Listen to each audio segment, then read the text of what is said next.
Hi everyone, in this video I will show you how to change a hotspot name on iPhone. To start the process, open your settings in your iPhone. Here tap on Personal Hotspot. From here, you can allow other users and devices to share your network. Then go back and tap on General. Here, tap on About.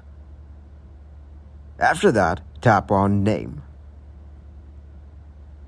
Now, change your hotspot name from here. Then, tap on Done. As you can see, your hotspot name has been changed. Then go back and tap on Personal Hotspot. From here, you can see your hotspot name has been changed. If you guys got some value, make sure to leave a like and subscribe to the channel. Until next time, goodbye.